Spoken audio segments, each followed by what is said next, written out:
Dave, Mm-hmm. you know you said the other day that I invade your personal space a bit too much sometimes.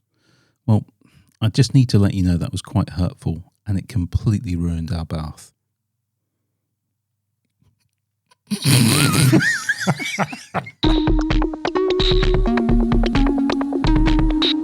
Welcome, everybody, to the Constant Geekery podcast. And we're calling this Season 6. Do you know why, Pete? Because we've done 5 of these before. That's it. Yeah. That's basically it. That's how numbers work. Season 6 of the Constant Geekery podcast, which we're endeavouring to do on an almost monthly basis. And I say almost monthly basis because we already missed January. Only by a day. I do... It's 2 days, isn't it? Wasn't yesterday Only the by first of today. February? And I blame Erin for this. Erin's here, everybody. I'm here, your favourite podcast person. Called Erin. Called Erin. In this podcast. I apparently got a new superpower, which is that whenever I schedule a podcast, Erin gets the flu. It's happened twice now, and that's just outrageous. 2 times a flu. Twice. As soon as we finished our podcast today, Erin, I'll pop another one in the diary for you. And then you can have some more time off work. Thank you so much. Are you feeling better, Erin? Yeah, I just sound a bit gammy. Gammy? What? Okay. We've done gammy on the podcast. I was about to say we've covered definitions. Gammy. Okay. Yeah. That was during the era when you weren't around, Pete. Yeah. And it was just me and her. I had to put up with that. You had the best time ever. I've got you back. We're here now. It's okay. You stuck me over here. I can't even fist bump you guys. We're quite glad about that. You just stay over there. Okay. And just for the record, Erin, did you bother to shower today?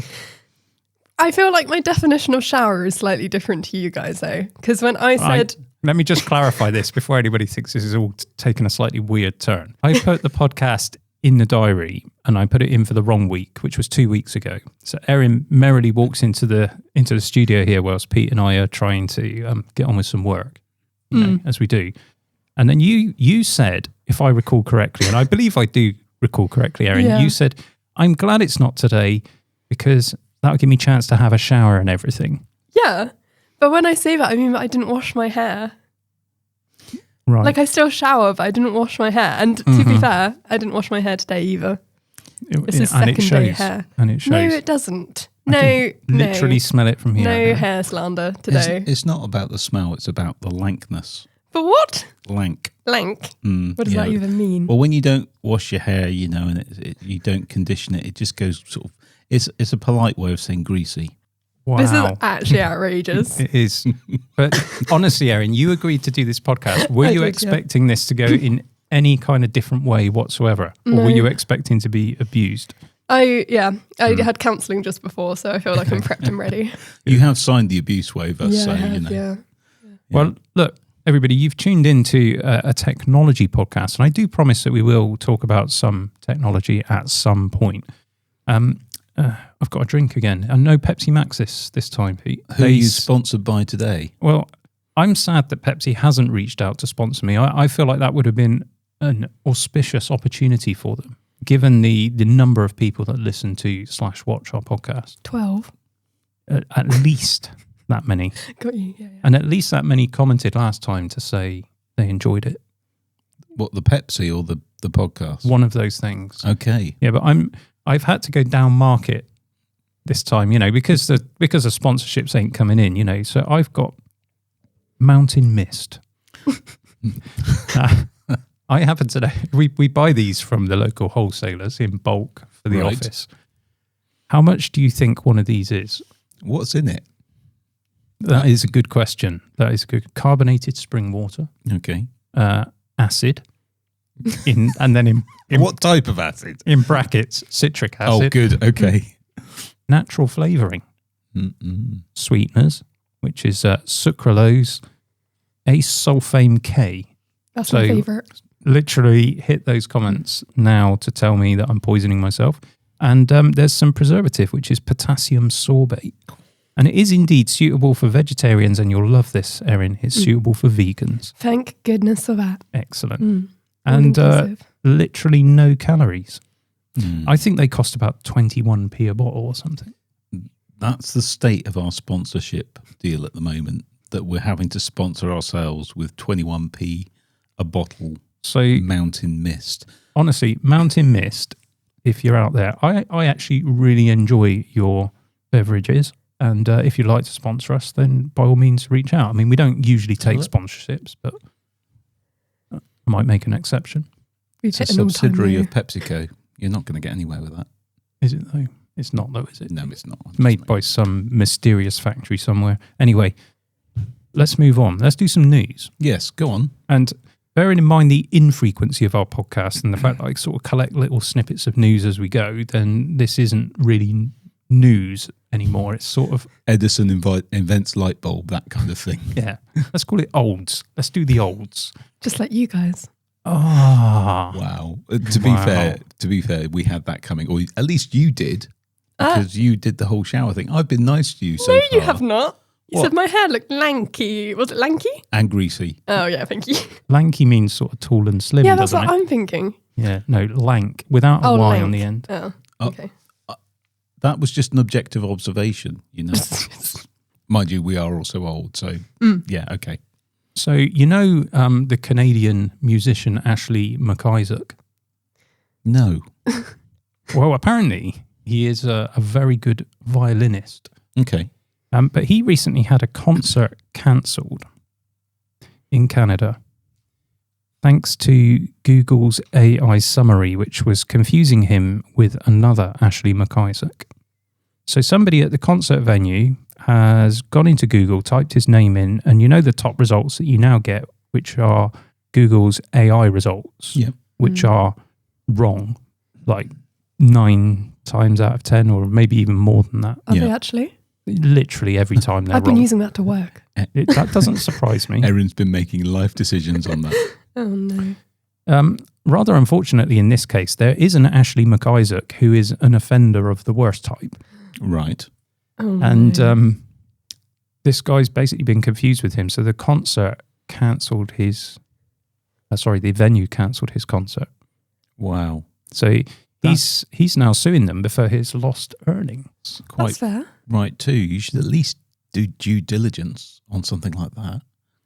Well, you would think so, but this is what we're up against. I mean, we were talking about AI last time, and we do a lot of talking about AI, but that kind of is taking over the tech sphere at the moment, so it's fairly inevitable, I guess, that we'll discuss it on our podcast. But by any other measure, this is libel, isn't it? Well, yeah. Yeah, I would say so. And so I wonder what will come of those kind of court cases. Will it make any difference to what Google's doing with its search results? And are people in general going to actually do any fact checking at any point? Do they actually do it a lot at the moment? You know, AI is just a natural extension of the clickbaity media that we've seen for many years now. So this is just making it easier to digest, isn't it? It's like UPF, ultra processed foods, like some of the stuff in that for your brain. It has to the acid or something, not the acid, something. Anyway, my point is it's rubbish that is just even easier to consume now because the AI is serving it up for you. Yeah, it's very frustrating. I've actually stopped using Google because I cannot get sensible results out of it, and it just I know you can add a kind of no AI to your search query, but I get fed up with doing that. The search engine that I'm now using is DuckDuckGo. Duck what? DuckDuckGo. And what I like about heard this... that before. No, of course she hasn't. Erin's probably not heard of anything other than Google. What search engines can you name, Erin? Google Chrome, Safari. Sorry, no, those are browsers. Firefox. Those Wait, what are are you all talking browsers. about? What are you talking about? Search engines. Is that not a search? Because you can search stuff on them. Oh my life, you work for a technology company. Firefox Is a browser. What is a search engine? In a digital marketing team. What is happening? Erin. Yeah, this is... I'll tell you what's happening, Erin, is that this is desperately embarrassing for Pete and I because we run a digital agency selling people digital marketing, which you indeed work on, and you don't know the difference between a piece of web browsing software and an internet search engine. It's the same thing. They're just different logos, isn't it? They're literally not the same thing. Just for the MSN. benefit, just for the benefit of those that are either listening or, well, and all of you, because you can't see, Ben, our cameraman here, is just shaking his head. And I think if he could, he would face palm into the floor. Let's just exclude you from this conversation because you're not qualified, Erin. And I think, we need to have some serious words. We do. So, Pete, give us some examples of search engines. Alta Vista. Wow. GeoCities. That GeoCities wasn't a search engine. Oh, my knife. You're doing it now as well. Yahoo. There's one called Kagi that I need to look into that someone sent me a link to. DuckDuckGo is obviously one of them. Yeah. Excuse me. Bing, which is Microsoft search engine, of course. Apple has its own search engine. It does not. It absolutely does. It has Google. Well, Safari. Google pay Apple an extraordinary amount of money every year to be the default search engine in Safari. Okay. Which is the web browser. So if I what's driving these results then? Just for the benefit, I'm doing the pull down and doing a search in my iPhone. That's not the same as an internet search engine, is it? Well, that's showing you stuff results from the internet. Okay, so where does that come from? That's what I'm asking you. I don't think that. I think this is a underhanded search engine. Okay. Probably underutilized as well. So anyway, I'm using DuckDuckGo, and you can type in noai.duckduckgo.com and you get by default an ordinary search engine. And for 95% of what I'm searching for, it works fine. Mm-hmm. I rarely have to go and look at Google, which is great. Now, on the subject of ducks. Yes. Because I feel like that is the appropriate segue from that. And I happen to know that you and your sisters, Erin, do quite like ducks. I have no idea what you're talking about. But I happened upon this little post on Threads and I thought you might enjoy it. Okay. So let me share this with you. So someone has posted this. He said, in high school, we released 3 ducks into the building. Live ducks? Yes, live ducks. Okay. Let me just read the post, Pete. Okay. We labelled them 1, 2, and 4. Classes were cancelled. Hallways shut down. Administrators chasing ducks with clipboards. Pure chaos. Laughter everywhere. The real payoff came the next day watching the guidance counsellor slowly walk the halls, softly quacking, searching for duck number 3. There was no duck number 3. There never was. That's so good. I read that and it made me chuckle, and then I thought of you and your evil sisters. What do you mean evil? When I'm saying you and your evil sisters, what I need to say is you are also part of the evil trilogy. Yeah, that's fair. That's a fair point. Cabal. Doesn't your uncle refer to you as... Can I say my uncle's nicknames for us? Is that going to get our podcast flagged? I don't know. Go ahead. Yeah, so my uncle's always called us Hitler, Mussolini and Stalin. There we go. That's our nicknames. Yeah, used to call you that. No, he still does, actually. Yeah, I was going to say. Yeah. So it is fair. It is fair. So, anyway, moving on. Some more tech news. Yes, please. Nvidia, in December, acquired a $5 billion stake in Intel. Did they? Mm. And that actually caused Intel shares to jump almost 23% in one day. So no doubt lots of people who knew that were coming made an absolute ton off of that. Mm. That was the biggest single day percentage jump for Intel since 1987. Wow. So Intel have been struggling a bit, despite the fact that they've been getting grants from the government, but the US government has kind of wanted something back. So Intel has given them sort of 10% as well. Okay. Somebody might know more than this, and by all means comment, but what it seems to be is that the US government has acquired 10% of Intel, which was in November, I think, and that's roughly equal to the amount of grants that Intel is receiving under this Chips and Science Act, which is all about providing funding for chip manufacturers to build factories for producing chips within the United States. Anyway, as some people will know, I'm sure Erin will tell you this, a lot of the chips in the world are made by which fabrication plant? Like, why do you hate me today? Like, there's no need to ask me questions that you know that I can't answer. Okay, fair enough. So TSMC and Samsung, but mainly TSMC. Which stands for Too many. Pete doesn't know either. No. So Taiwan Semiconductor Concern or something like that. brilliant. That definitely fits with TSMC. Manufacturing concern. Okay. All right. Yeah, oh, very good. This is kind of like not the problem though. Yes, the chip shortage did result, that we had a few years ago. That does result from a lack of fabrication facilities. And so more are needed, and it would probably be good for everybody if those were distributed around the world. But I don't think the problem here, let me just get this out, Pete. Sure. I don't think the problem here is funding the building of the plants. I think the problem is staffing them with people who actually know how to do it. Yeah, because it's not exactly a zero contract Amazon warehouse job, is it?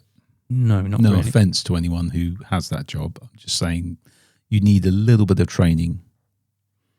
And again, I don't have the data in front of me, but based on what I've been reading, because TSMC got grants from US government as well to build a fabrication facility in the US, and they've also had to kind of ship people in to run it, because if you haven't got that kind of facility within your country, why would you have people trained to yeah, do exactly run it? Yeah, absolutely.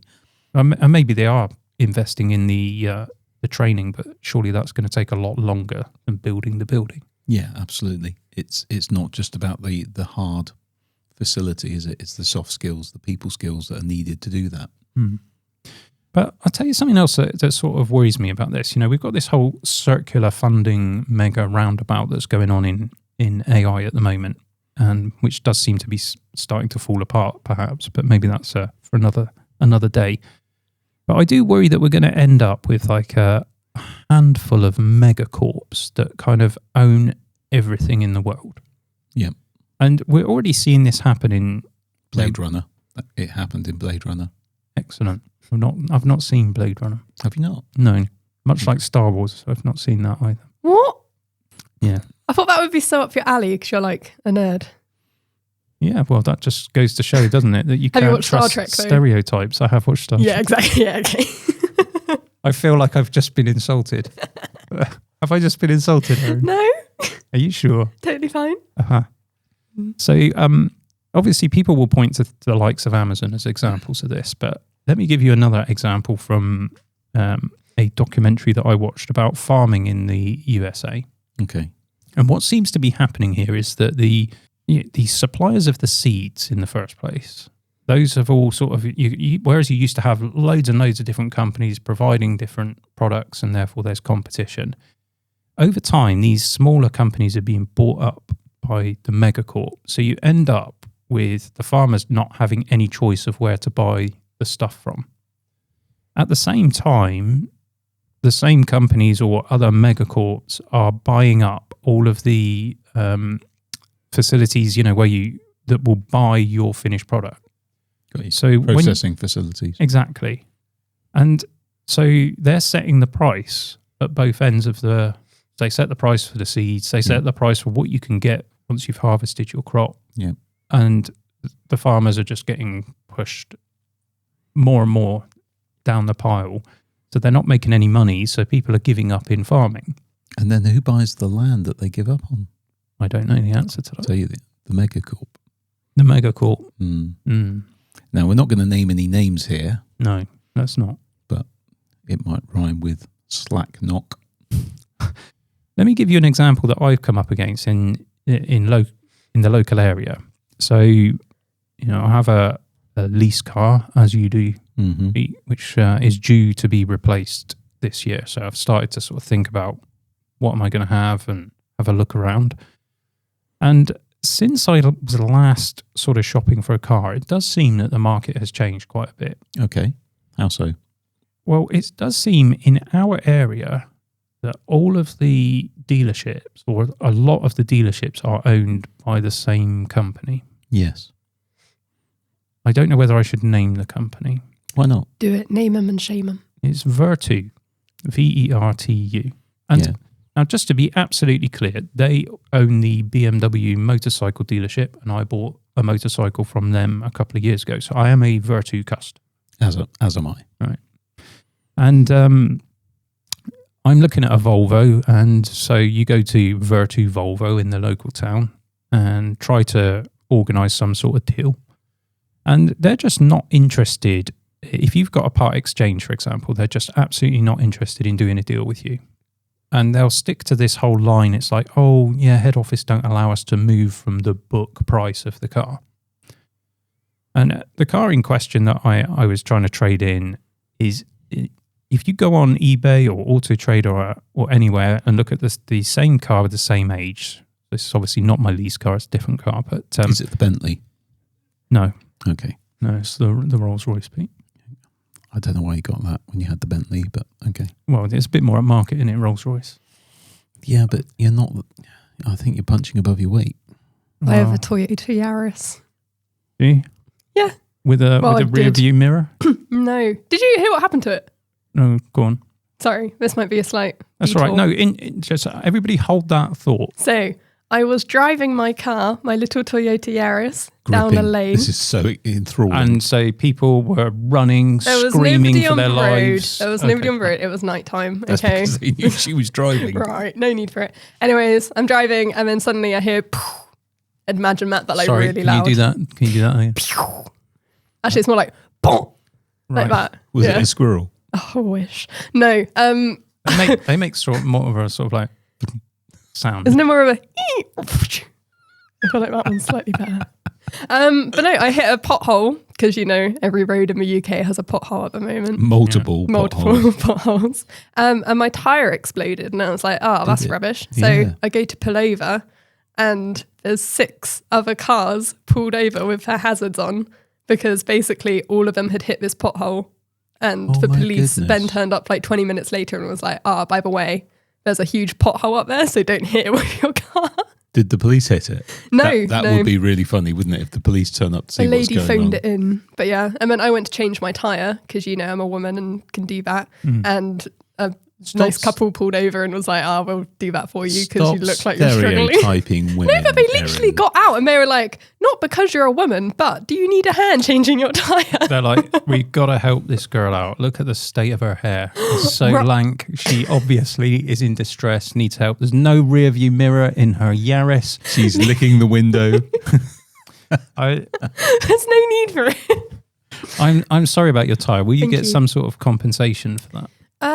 Yeah, maybe. I don't know. Can I tell the road to pay me? I'm pretty sure you can claim off the council if you've retrieved some evidence of it. Oh, yeah. I've got an incident report number. Well, then you should contact the council. Yeah. Free and then they'll spend all of their money compensating people instead of actually fixing the roads. Perfect. Can I just, in an uncharacteristic move back to what you were saying about part exchange at Vertu for your Volvo? Or words to that effect. Thank you for the little segue, though. I did enjoy it. I will just say that here in the UK, we used to drive on the left of the road, you know, and now we drive on what's left of the road. Everywhere you go, there's just... It is awful. It is horrendous. And Erin, you're actually one of 3 or 4 people that I know in the last week who've destroyed tyres. Yeah. Thanks to the roads and the flooding, so you can't see the potholes. Anyway... The part exchange with Vertu. So the car that I'm looking to trade in is a project that I've had going for a couple of years. I just thought it would be easier just to trade that in and use that against a new Volvo lease. And everywhere you look on eBay and Auto Trader and everything else, a car like the one I have, with the mileage I have, in the condition I have, you are not getting it for any less than £6,500. And they're offered me 1,800. Well, I say that their website says 1,800, and I wanted to have a conversation about that, and the guy wouldn't even talk about it, not even prepared to make a deal. So it's a total blag, and because it's the whole we'll hide behind the book price when it suits us. Yeah. And of course, if the eBay price or the Auto Trader price was lower than the book price, then all of a sudden the book price wouldn't be important anymore, and they'd go by that. Yeah. And they're looking to make, I mean, if you took that car, if they took it in, they're not going to sell it. They're just going to send it straight to an auction house. Yeah. And it's going to go through the auction for what? I mean... Probably halfway between what it's going for and what they offered you. So 4 or 5 grand. Probably. What Vertu are talking about here is it's taking a car in and making not just the price of the car, but another $2,000 on top, which doesn't go into my deal at all. They just pocket that. Yeah. And it literally is a zero hassle game for them, But I remember the time when you could go into a dealership and you could have a conversation about that, because they've got some margin in the new car, there's some margin in the finance agreement, they've got some margin on your car, and they can work those numbers around because they want to sell you a car. Yeah.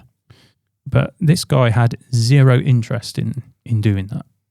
Do you think it was, because sometimes you get individual members of staff that just aren't interested in certain things, so they hide behind policies and things like that. Do you think it might have been that more than kind of policy? The reason why he's doing it is because you walk out of there and go, well, that's fine, I'll just go to another Volvo dealership, right? But then you look in all of the towns in the surrounding area and they're like, every single one of them is the same company. Interesting. And I'm not saying there's anything wrong with Vertu here at all. It's just they're not under any obligation to buy my car at any particular price. It's just a change. It's just a change in the way that things are. They're not that willing to do a deal. And I think the reason why is because they know if I go anywhere else, they own all the Volvo dealerships in the entire southwest of the UK, or so it seems. So where do I go? So, and every single one I walk into will have the same policy. So you are basically stuffed. So this idea of corporations becoming consolidated, so you end up with just one corporation, is not good for consumers. Takes away competition.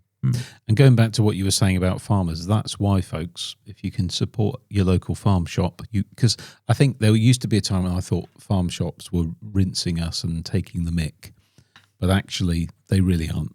They are, just trying to make a living, and we are hoodwinked as to how much real food costs. And often what we think of as food is highly engineered, whereas what you get from a farm shop typically isn't. It's genuine, and you're supporting your local farmers and business. And I do agree with that if it is a genuine farm shop, but I have to say that some of them are just selling the exact same produce from the exact same suppliers as the supermarkets and marketing it as something that it's not. Yeah, I agree. So use Google AI or something like that to verify whether it's a genuine farm shop first, because you can't go wrong. Let's move on. Let's talk about music. Do you listen to Spotify? I've never heard of the band. Do you mean the platform? The platform. Do I use the platform to listen to music is the question you should have asked me. Okay, well, I apologise, you pedant. I learnt it from the best. Thank you. But I do use Shopify as my music streaming. Shopify, Spotify. I'm always getting that wrong. I do use Spotify as my music streaming chat form of voice. Brilliant. It's so smooth. It's so smooth. Erin, let's see if you could do any better. Do you use the Spotify platform? I do. Wow. Yep. You both suck. Okay. So, but for different reasons. Yeah. Not only is it like not the best music quality that you can get, they really don't pay people very much. I thought you get lossless on Spotify now. Yeah, you can have CD quality from other places though. Okay, but let's go on your real rant, which is a legitimate one. Did you hear about Anna's Archive? No. Sounds lovely, doesn't it? Anna's Archive sounds so wholesome. They used to be called something else. I'll let you look that up for yourself, but it's all to do with piracy, basically. But Anna's Archive, they've scraped 300 terabytes of data from Spotify. So it's about 37% of Spotify's collection. Wow. But it something like 86 million music files. But it actually represents 99.6% of the listens on the platform. So they've basically taken the big chunk of the catalogue and taken it in order to create, I am going to deploy the air quotes with a vengeance here, the world's first preservation archive for music. Yeah. Which is then all available via BitTorrent, it would seem. Is it? Yes. I would stop and let Erin explain what BitTorrent is. Would you? Well, we can if you want. We can if you want to. Do you want some time to look it up on Actually, Google AI? No, Or do you, one moment. Or will you use the Firefox search engine instead? BitTorrent. BitWarrant. Warranties for bits vary significantly depending on whether they have physical tools or digital/electronic components. Excellent. If only you'd heard what I said. What did you and say? could type. Bit torrent. Oh, torrent. Don't worry. I'll save you, Erin. I'll save you the trouble. Everyone else that's listening to the podcast and in the world knows what BitTorrent is. Anna's Archive can deny responsibility for hosting it because it's all on BitTorrent. But it arguably only got on BitTorrent because they scraped it. Okay. Now, Spotify and 3 large record labels are now suing. Now, how much do you think they are suing Anna's Archive for? I'll let Erin guess first. 12. Go. 12 what? Yep. 12 billion. 12 billion. Okay. Any advance on 12 billion, Pete? 1 trillion. $13 trillion. Oh, I was closer. But I said 12, which is close to 13. Yeah, but billion. Yeah, but minus the last part. Girl math-wise, I was actually closer. You mathematicians all over the earth that happen to be listening to the podcast will be shuddering at the moment. When are you going back to CERN, just out of interest? CERN? Mm-hmm. CERN? Yeah. You've don't worry, Erin. Yeah, look that up. It spelt CERN with a C. Okay. Right. So yeah. Anyway, they're suing them while she's doing that. Yeah. So clearly, they're never going to get paid $13 trillion because that is an astronomical sum all the of monies. money. That is all the monies, isn't it? Really. Oh. Now clearly, did you just look up CERN? Yeah. Okay. You're never working there, are you? You need a PhD to mop the floor. But it's all like nuclear stuff, isn't it? So I'd like have like an extra arm or something. No. Imagine me with an extra arm. Would that not be awesome, though? Imagine how good I'd be at juggling. Look, the world does not need any more Erin. No. So that's that. Especially not near a particle accelerator. That would not be a good idea. You could go to, do you know, it was at CERN that Sir Tim Berners-Lee invented the World Wide Web. Oh, sick. So you could go there and invent a new search engine. I could. Erin's Netscape Navigator. Oh, anyway, I don't think you want to be anywhere near a Higgs boson. Anyway, look, here's the interesting bit. Clearly, Anna's Archive is never going to pay $13 trillion. So why have the lawsuit with that stupid number on? And why publicize how they came up with that number?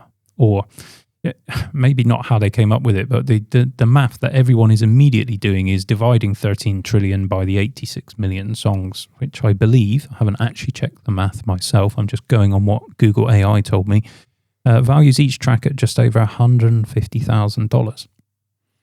And for Spotify to value anything on their library at over $150,000 is quite amusing, considering how much they pay their artists.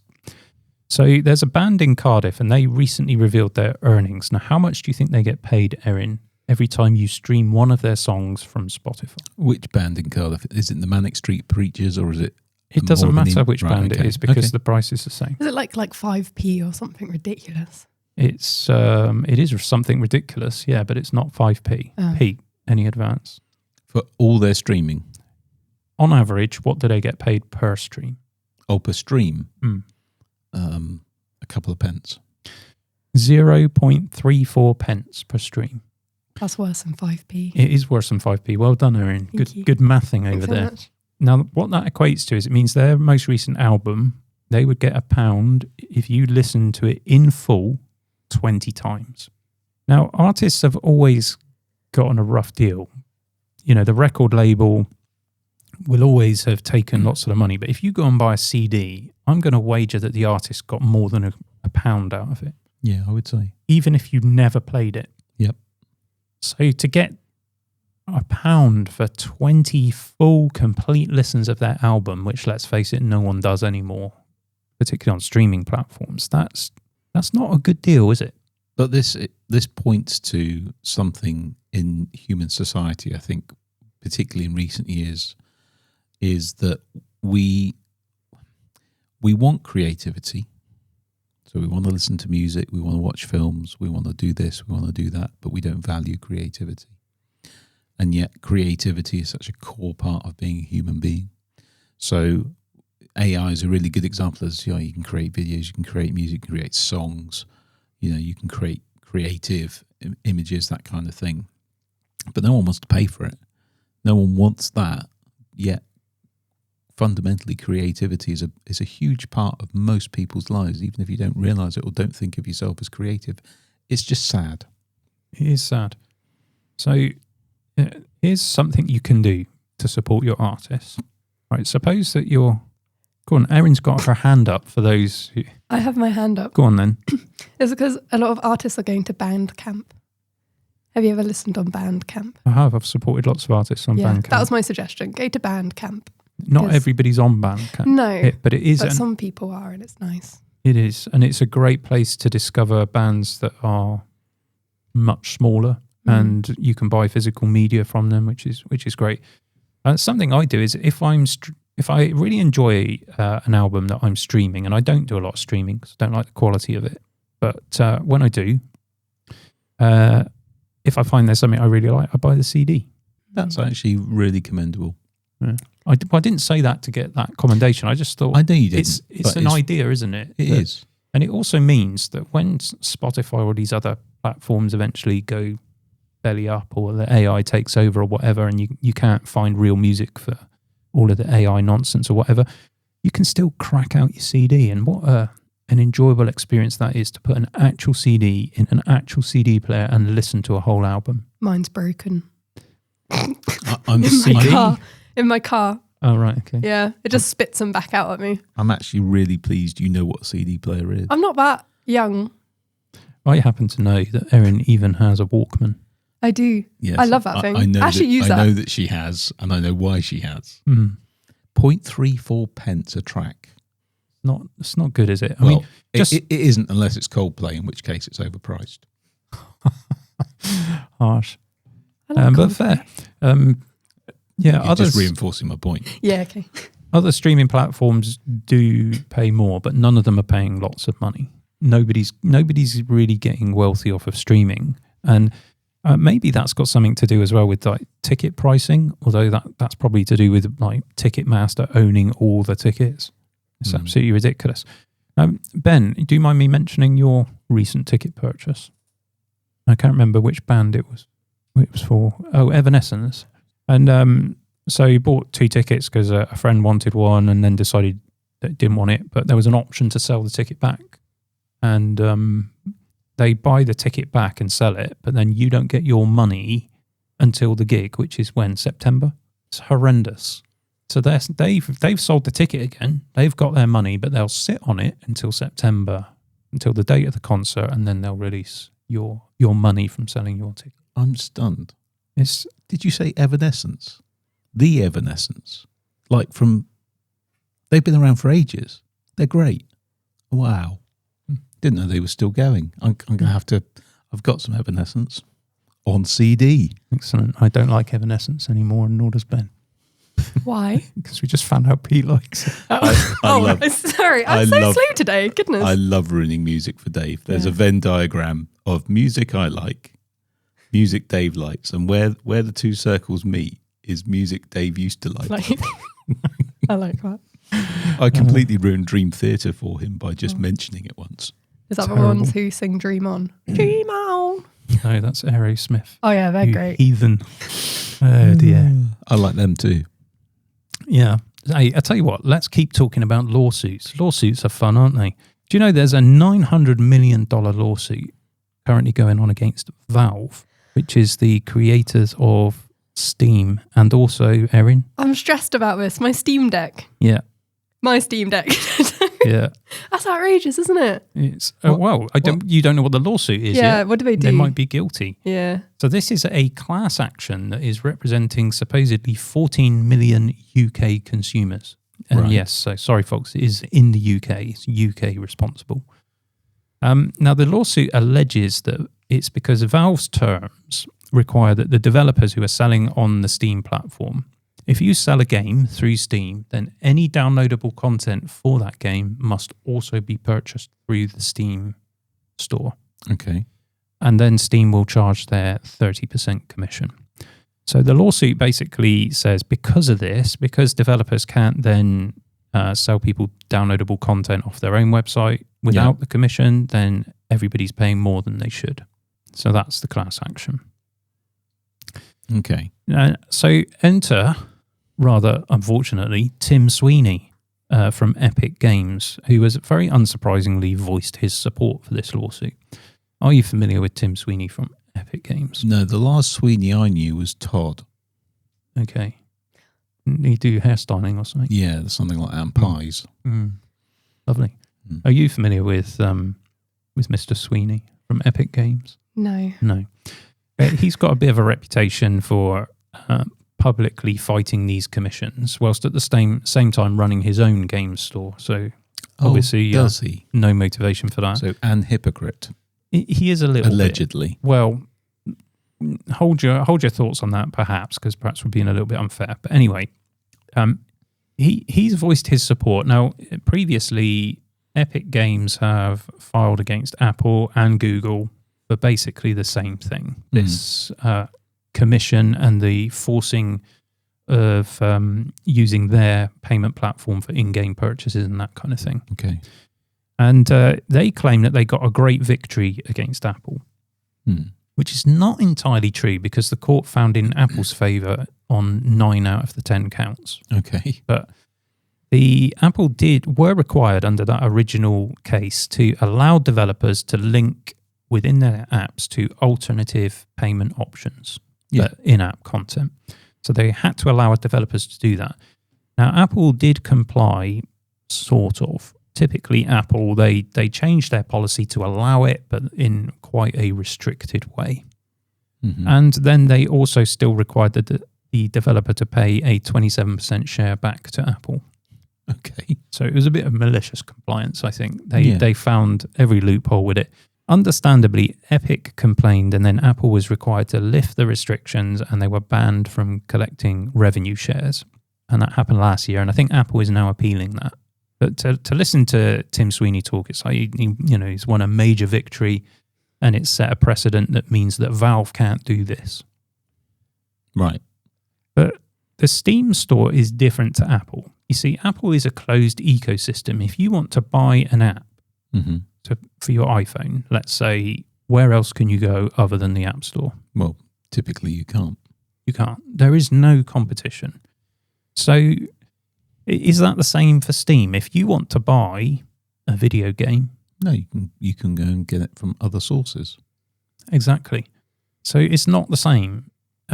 So I would just say, why is he weighing in yet again, trying to get publicity for Epic Games, which is not winning him fans in the gaming community, shall we say?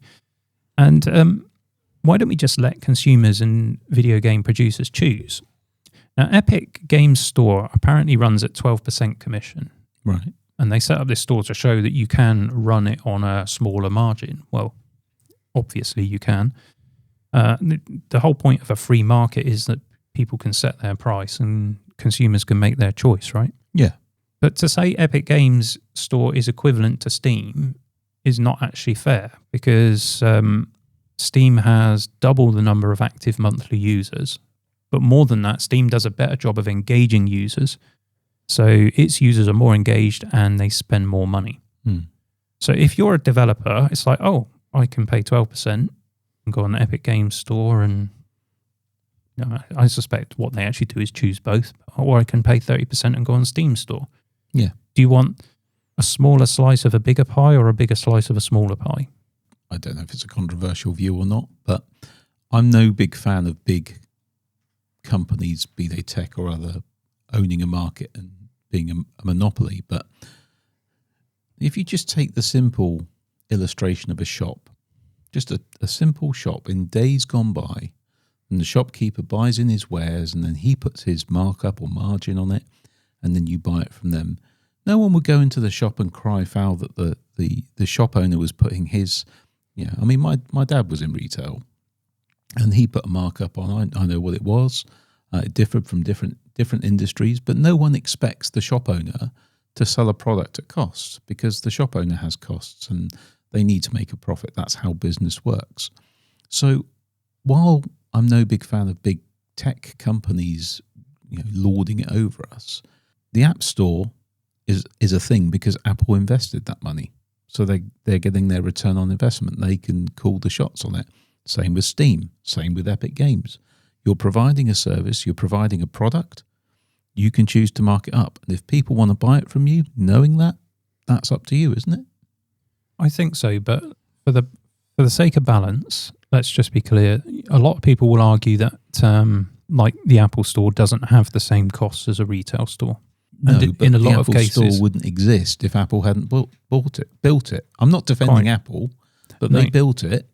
There's a whole range of developers that wouldn't have a business, wouldn't have any income if it wasn't for that store existing. So it feels like biting the hand that kind of...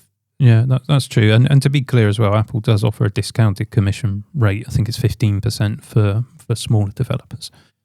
So I'm sort of along similar lines to you, Pete. I kind of get the arguments for both ways, but ultimately I don't think anybody needs to make the choice. There doesn't need to be this costly lawsuit. I mean, just to be clear as well, it's not Epic Games who are bringing the lawsuit against Steam. Right. That's a consumer group that decided to do that.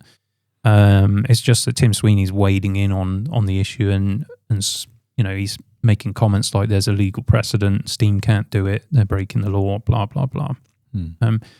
But all of these developers, what happens is they start out, Epic Games included, with their Fortnite game. They start out, they want to be on the App Store and they agree to the terms and conditions and that commission payment. They agree to it. Then they make use of the platform, the storefront, and they gain exposure through that storefront, and they gain a whole bunch of users as a result of that storefront. And then at that point, when they've got some traction, they start adding up the 30%, and all of a sudden, that's where it's like, we're giving a lot of money away here, and wouldn't it be better to have that money in our own bank account? And suddenly, the agreement that they've signed is no longer attractive to them. But they wouldn't be where they were without the storefront. So it is a little bit, I don't like it. And for that reason, I won't use the Epic Games Store. I love the Steam Store. I buy all my games on there. I use Steam all the time.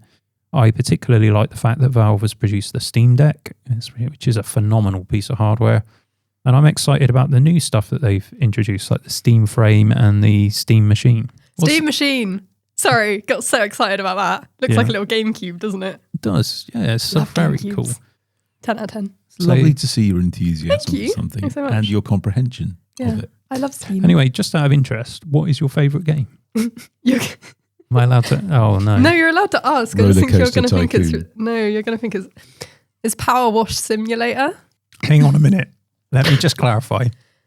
Your favourite game is a game in which you pretend to work.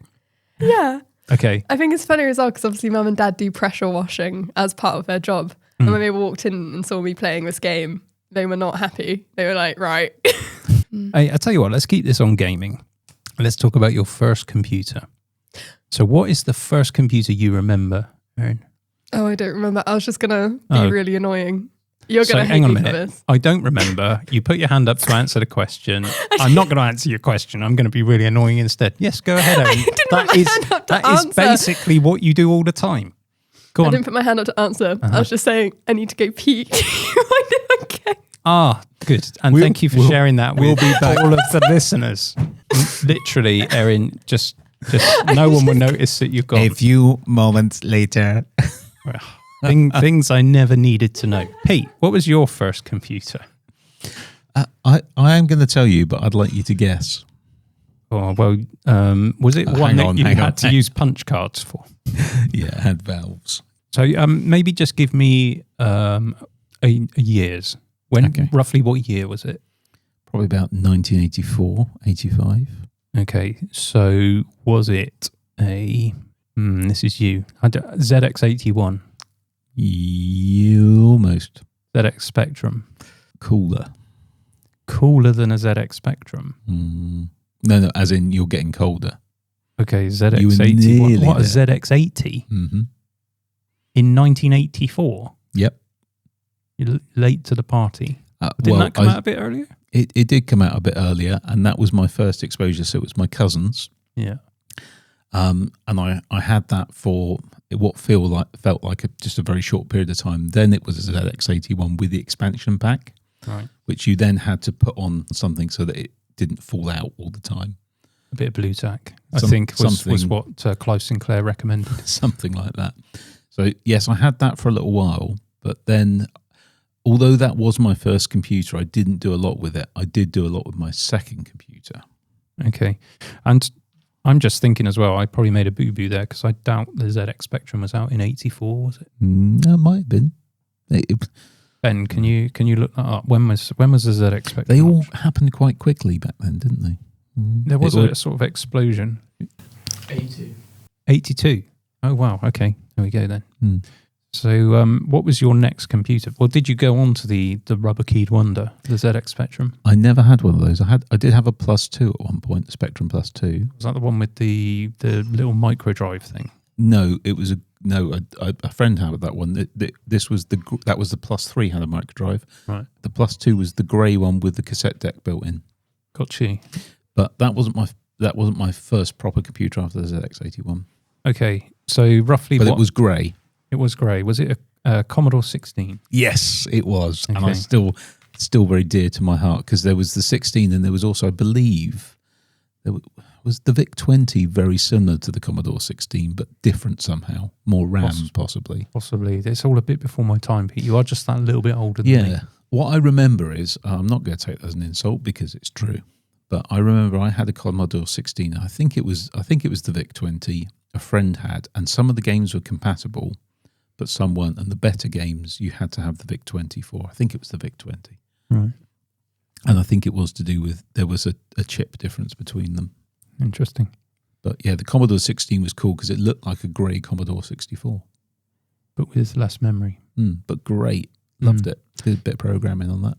And I know you're an avid viewer of the channel, Pete, so you'll have no doubt seen my video that I did on FPGA systems, but on the off chance that you didn't, you know there is a Commodore 64 that you can buy now that looks like the original Commodore 64. I do know that, and I did see the thumbnail for that video. Excellent. Thank you for watching and supporting the channel.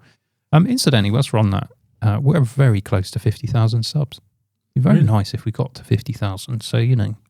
Erin's back, by the way. I'm back. Did you miss me? We didn't. No. Oh. Did you miss? No, let's not answer that. Your first computer. My first computer? Yeah. We had like a family computer. This isn't going to be very good because I can't remember what type of computer it was. All I remember is that there were 2 games on it, and it was Minesweeper, and we had like this really bootleg version of an Asterix and Obelix game on it. Right. And you used to like feed them like giant hog roast things.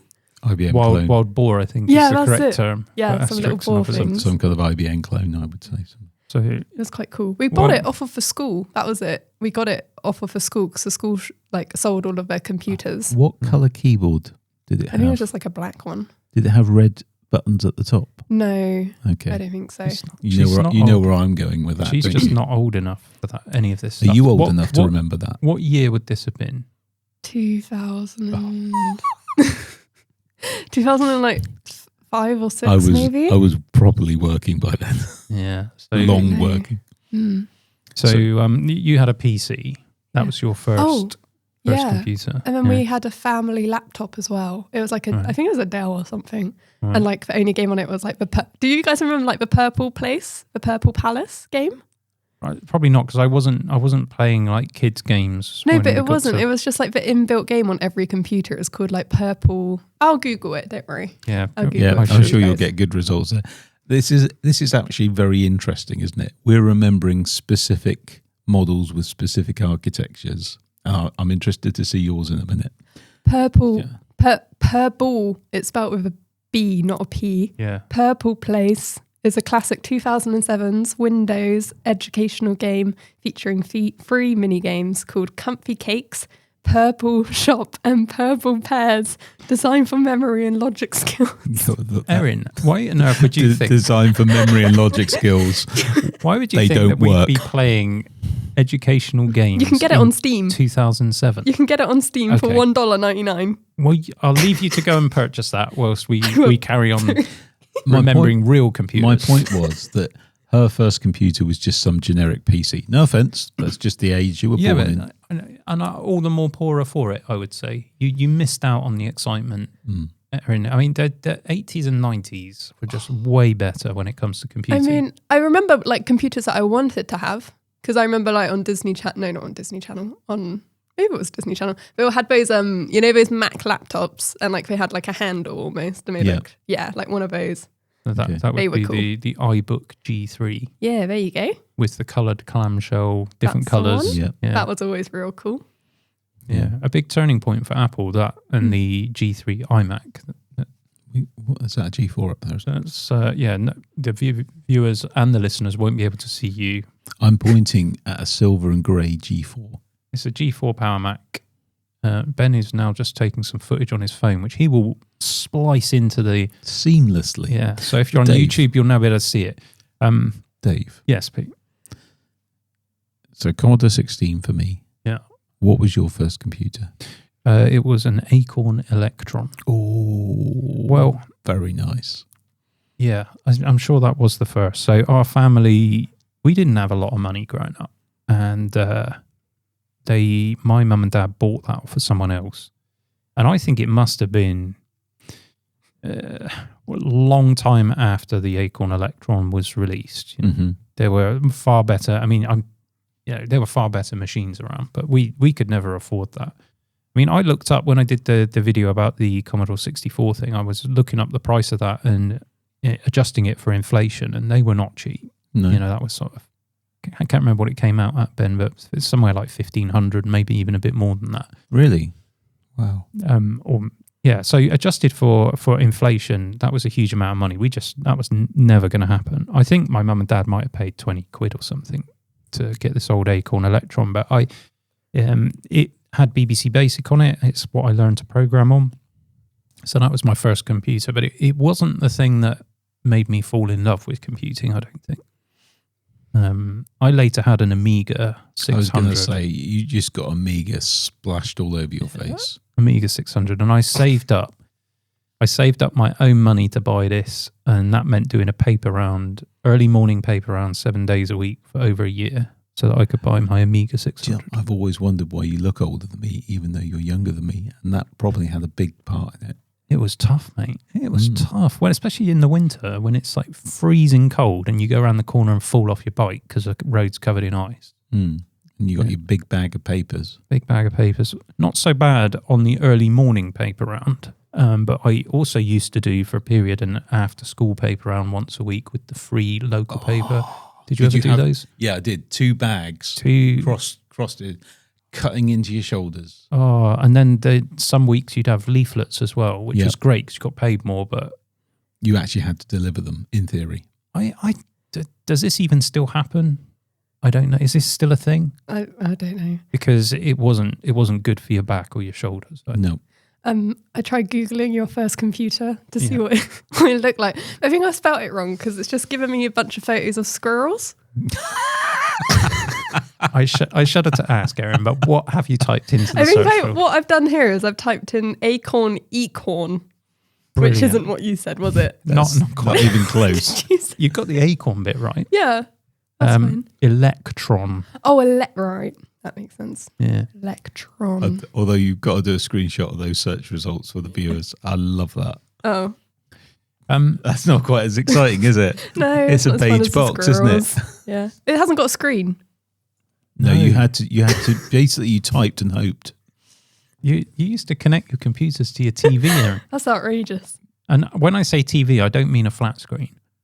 I mean a little thing with a tube, and you used to have to tune the television into the computer. Okay, I didn't have a tuney television, but I did have one with the giant box on the back. Yeah, right. CRT. Okay. I mean, I think that for your generation, Erin, I feel that you've missed out because you're born into the whole PC era. And by the time that you're starting to use computers, you've got 2 choices, haven't you? Which is a Windows PC, basically, or a Mac. No. When she was of that age, Mac was not really a choice. Maybe not so much in the UK. I'd say it is now. Yes, but I would have said in America, Macs were a lot more popular. Yeah, probably. Still nowhere near as popular. I mean, I can remember working on a Mac in the late 90s. So they certainly were around and being they used. Existed, yeah. But not very common. I didn't even use a computer unless I was like at school. Like we didn't have a computer at home. Like we did like when we were growing up because I already said that. But like we just used it for games occasionally. But that was about it. Yeah. So let me ask this to Ben. What's the first computer that you remember? And I'll relay your answers for the viewers. The orange thing. This is a PC that I built. In fact, didn't you I've have still it off got it. me? He's still got It's it. still running. I called it orangutan.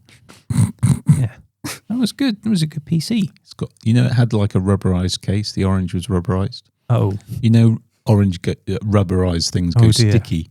oh. So it's not a winner anymore then. It looks good, but don't touch it. Would you say that the older games that we played on things like Amiga or Commodore 64, do you think they would still be fun today, or are they just fun in our memory? Is it just nostalgia? I've often wondered that, and maybe that is the subject of a video that we could do, because I remember things like, I'm going to just reel off a few on different computers. I had Target Renegade. Do you remember that? No. It was a Spectrum game. It was quite violent, so I wouldn't play it now, but Whizball. No. That's gone well, hasn't it? You've remembered a whole two. There was a game I played on Commodore 60. I couldn't even tell it. In fact, there were two games on there, and I couldn't tell you for love nor money what they were called, but I would love to play them again to see it. And also Treasure Island. Did you ever have Treasure Island? I do not. No. Okay, but you were aware of it. I think I probably was aware of it. Mm. I mean, They were harder back then. games were harder, but they were simpler as well. So they did, get developed a lot faster. E.T., that was great. Erin's going to play E.T. Am I? Yeah, she doesn't know that yet, but she is going to. Oh, it's going to be top quality. You're going to love it so much. Where did you unbury that from? Well, you'll have to watch the video and find out once we've made it. I had a sort of affinity with the Atari 2600 growing up, and we actually had, as a family, we got bought a 7800 Atari console just before Atari went bust, and you couldn't actually buy any 7800 games for it. Oh. So we only ever played Pong. 2600 games on it, but they were still fun. Now I do actually have a 2600 recreation console, and I would say that those games are not as fun as I remember them, apart from Decathlon. And I have got very fond memories of sitting around the computer, wiggling the joystick and actually getting blisters on our hands from playing this stupid game. So that was good. I've got a lot of fond memories of those. Anyway, I think what we want to do is get the listeners and or viewers to share. In fact, the only way you're going to share this is via the comments section on YouTube. So you have to pop along there. Or actually, the email address still works, podcast@constantgeekery.com. So if you want to send a question or a thought or a comment, and then maybe when we do our next episode, we'll feature a few of those. But what computers do you remember? Why do you remember them? If you do remember them fondly, why do you have fond memories of it? Do you think, a question really for the listeners and the viewers is, do you think, I know other channels have done this, but it would be quite nice to maybe have videos of the different computers we had growing up and say what we liked about them and what we didn't, because there's loads that come to mind when I get into this subject for different reasons, including things I did on the Atari ST. That's my first exploration of MIDI, music creation, that kind of thing. Obviously the BBC-B, the Archimedes. Oh, what a computer. There's so many things that we could get into here. I mean, it would be quite a challenge to get some of those, but what a laugh. Well, I've just done a video because I'm sort of having a bit of a retro vibe at the moment, because there's not much exciting that's new that's coming out at the moment. So I'm looking at some older stuff, and I did a video on the Scion handheld computers, and that's gone down quite well. So I'm going to do a follow-up to that with the Series 5 Scion. I do have some of these things, so it's kind of cool to play with them again. Here's a quick question for you, though.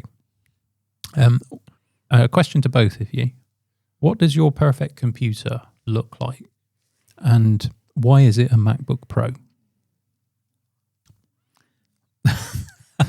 Thanks for answering the first question there. I could imagine what Erin's perfect computer would look like. It would probably be unicorn shaped. Would it? No. I don't think that's very convenient for backpacks. Mine would look Depends like which a way the DS. spike's going. It would look like a DS. Yeah. Your perfect computer. Yeah, because how good would that be? Well, as in a larger DS with a keyboard. Yeah, like imagine like a little flippy like DS. Like a laptop. Imagine like a little DS. Mm. So sort of a screen on one side. Yeah, and like maybe a keyboard on the other. Yeah. Uh-huh. I'm getting an idea of what you might be talking and about. I'd like it to be like made out of metal. customizable as well. Okay. So I can like make it look pretty. Interesting. Mm. So personalization is important. Yeah. And that's the thing that you focus on rather than... Did you want like specs? No, I just wanted you to answer... I do. I want you to Don't tell specs. me how much RAM and what architecture you Well, would like. RAM's so expensive because of all of the AI stuff going on at the moment, isn't it? She's So- not wrong, is she? No, she's not wrong. right. Wow, I'm genuine. This is my impressed face. Right? Yeah. Thank you. Thank you very She's much. been searching on Firefox. And I don't use Firefox. Okay. I use Chrome. well, Yeah. you might want a bit more of that expensive memory then in that case. Yeah. But yeah, it would just need to run like This is good. like my design programs, Yeah. because I use that even when I'm at home because I like Yeah. designing stuff. Mm-hmm. And then maybe like a game or like two. Okay. I think it's not going to be your perfect computer because of the level of customization, but would you settle for Are you a going to say computer MacBook? a computer that is available in a variety of colors? Depending on the colours. What color would you like? Like a red one. Okay. And if you couldn't have red Wouldn't have it. at all? Nope. What if it was like, say, a nice yellow? No, oh, that'd be disgusting. What about, say, a blue? Yeah. A green? No. What about pink? Yeah, pink might be quite cute. Interesting. Okay, well, who knows? Because there are rumours that Apple is going to bring out a cheap MacBook of some description that runs an A18 Pro chip from an iPhone, which actually is about the same performance as M1. So still faster than your Intel MacBook there. You take that back. No, I'm just true. so it's true. So a little feelings. low-cost laptop that's available in some interesting colours, much like the standard iPad is, Mm-hmm. and cheap, but with M1 level performance. Cheap and cheerful. Yeah, but every time you say cheap and cheerful and end it with it being an Apple product means that it's not actually cheap and cheerful. No, I think genuinely they could make this happen. Like actually cheap though. Yeah. Well, it depends on your definition of cheap. Sub $3,000. What would you say is cheap to get a decent quality metal laptop Why are you with- asking her this? with plenty of performance in? I don't know, because everything's expensive, isn't it? Yeah. Like a phone sets you back already like 1,200, like the new iPhones, doesn't it? So it'll be more expensive than that probably. So And that that's your already, that's your benchmark then. Right. that's my benchmark, and that's already just too expensive for So me. the rumours are 700-ish in that region. That's like an iPad then, that's not awful. Yeah, and I would point out to you that the MacBook Air is already available for less than the cost of an iPhone Pro, Oh, that's joyful. even the 15-inch one. So, Approximately 1 week shopping. Grocery shopping these days. wow, you'd be buying a lot of groceries. I don't think we even spend that in a month. I was Oh. joking. Based on Okay. inflation. All right. So, Pete, Yeah. what does your perfect computer look like? Well, you have answered it is the MacBook Pro. It is, isn't It's it? just there's, do you remember the one with the touch bar? Of course you do. It's not that old. Erin's literally using one. She loves it. You mean my computer? Oh, I'm really glad. Just turn that around a bit so I can just So it had the slightly rounded bits and bobs and stuff like that. When they brought out the new form factor, which is an evolution, not a revolution, but it's just seminal, isn't it? It's just the industrial design. There is nothing wrong with that. When that one came out, I just thought it's okay. It's really nice, but there was a bit of rounding on it I wasn't too keen on. This is just the right proportion. Everything about it is just... They are just brilliant. The long battery life, the fantastic display that you get on a MacBook Pro, and the Apple Silicon. And to be honest, it's kind of taken the fun out of computing because it's like, what computer should I have? Oh, MacBook Pro. Same with cars, isn't it? Is it though? No. No. Good. Well, those are indeed words of wisdom that I feel have benefited everybody. I like So to offer thank my you. words of wisdom. And speaking of words of wisdom, welcome to a new section of the podcast. Now, I don't know if we're going to have a theme tune for this or not. Can I make a theme tune? You can. The section is going to be called Erin Asks. Erin asks. Do, do, do, do, do, do, do, do. Thank you. Now, just so you know, Pete, I have no idea what is about to happen. I genuinely have nothing. I don't even know what this is. No. So you're at least slightly more clued up than me. The basic premise was Erin could ask us questions. Oh, that's not a good idea. On anything? I didn't specify. So I can just ask. I'm really afraid now. Do I have to answer them? I don't know. Let's off you go, Erin. Are you a child of divorce? Wow. Wow. No, as it happens. No. Right. Right. Serious questions, though. I love the way So- she says serious questions when Yeah. you know Now we full got- well that what's do you coming mean? next is Well, not going to be after serious. the question she just said, after the trivial question we've just got out of the way, now let's get on to the more serious things. How can quantum mechanics and general relativity be unified? I wanted your guys' thoughts on that one. Well, I think there is the Heisenberg uncertainty principle that suggests that can't actually be reconciled. And so we'll have to wait and see if the Heisenberg uncertainty compensator can be built. And are there truly fundamental particles, or is there another level or structure beneath them? That is a question. That is a indeed, question. Erin, and I can see exactly where you're going with this. No, I actually do have some This actual is relative basically questions. revenge. I know nothing about that, and I don't even know if what you were just saying, Pete, was a joke or if you actually No. know something about quantum mechanics. So Heisenberg was a particle physicist. I think he was a particle physicist. He was in that. Oh, sorry. Those that know.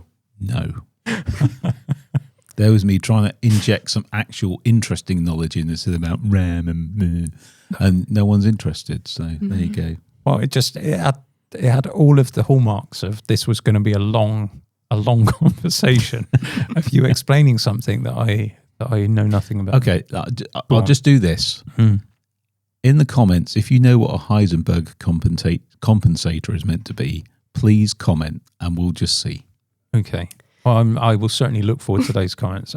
Well, look, in your own time, don't AI it, but look up the Heisenberg uncertainty I will. Nobody's principle. When gonna I'm look it struggling to sleep tonight, Pete, that is going to be my go-to search Right, query. good question. This is a would you rather question. Ooh. Okay.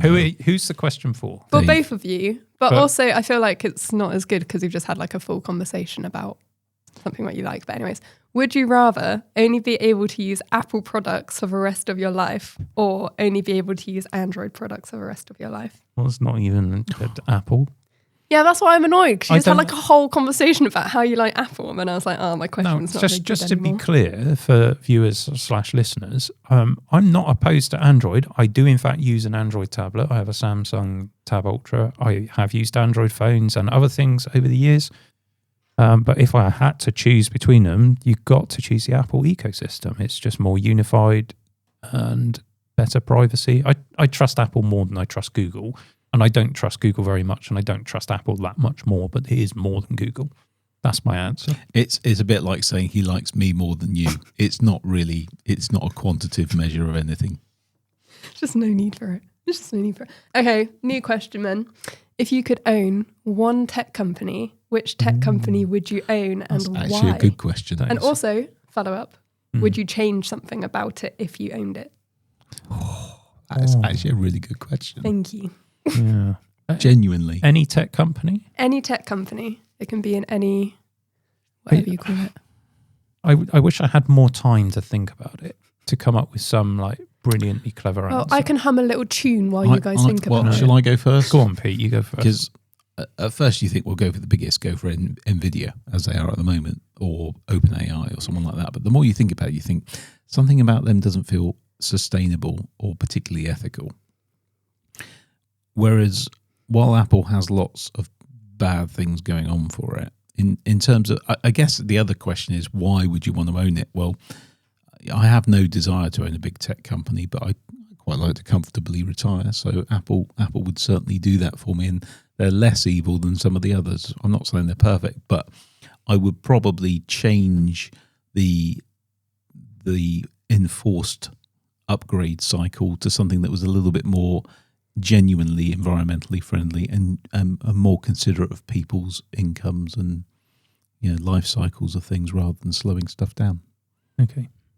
So if you're the new Tim Cook, I'm going to be the new... I was going to say Bill Gates, but he's not the CEO anymore. But I was going to choose Microsoft. Okay. And what I would do is listen to people who use Microsoft products and then make what they want. Instead of deciding that what everybody wants is Copilot stuck on yet something else and force feeding it to everybody, I would instead just double down on fixing Windows and making it what people want. They have got the market position. There's loads of money coming in from all of their corporate customers. Why on earth are they wasting their time and money giving or forcing everybody into things that they don't actually want? Question on that. Did I hallucinate the other day that when you now right-click in the Office programs, the first thing that comes up is Copilot? You probably didn't. You have to right-click it again to get the actual context menu.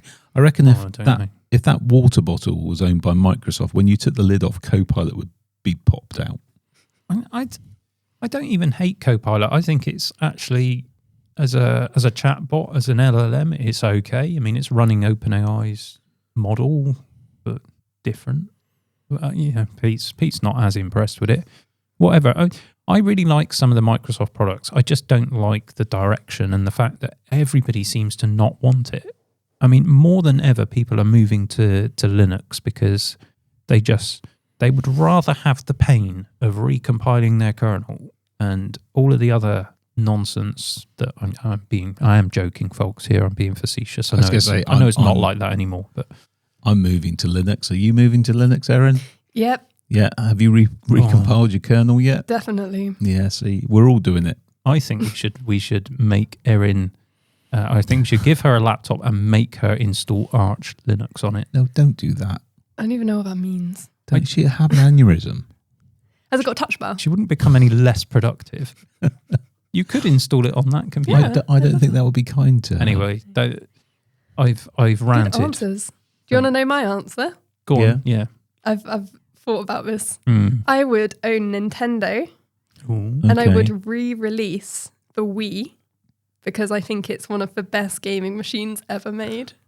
I think that might be quite a popular decision. You'd be quite a good CEO. It would be like the same, but just like better quality for all of our better quality TVs. And maybe the sensor thing would be a bit better, like a bit more high tech. But I want like the basis of it to be the same. That's really good. You could yeah? bring out the Famicom again as well, because that was an awesome console. I have no idea what that was. I don't think it ever was called that in the UK. No. I said it to annoy her. Do you want one last question? Go on, let's make this the last one though. If you could rewatch one movie for the first time, what movie would you pick? Back to the Future. That's actually a really good answer. I love Back to the Future. They are great movies. The Matrix. Okay.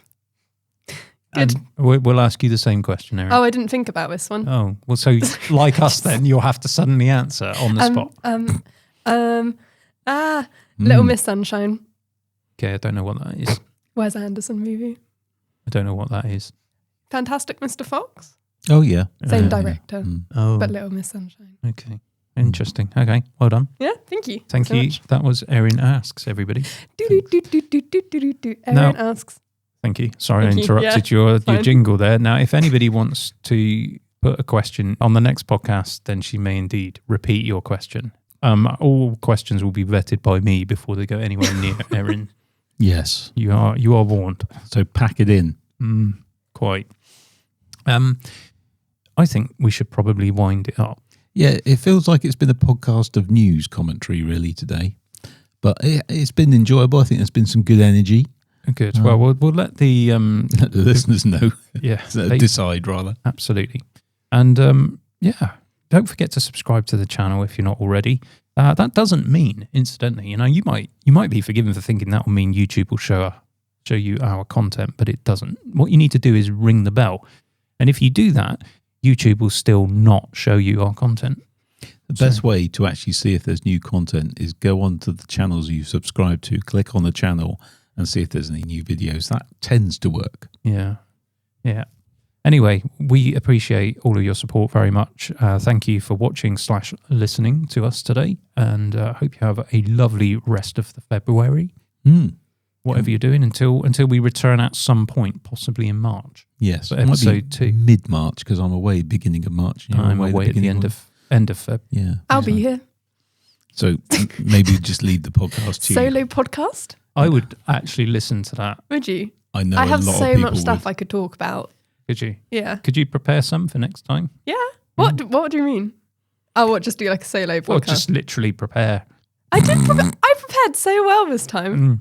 Also, because obviously I Google things as That's not preparing. No, but as we go Googling through in the podcast. But now my Google search results consist of acorn, which is that weird little squirrel, meat chicken, because I was going to throw something in when you're talking about farming, Anna's archive, BitTorrent, and then Purple Place Game on computer. Okay.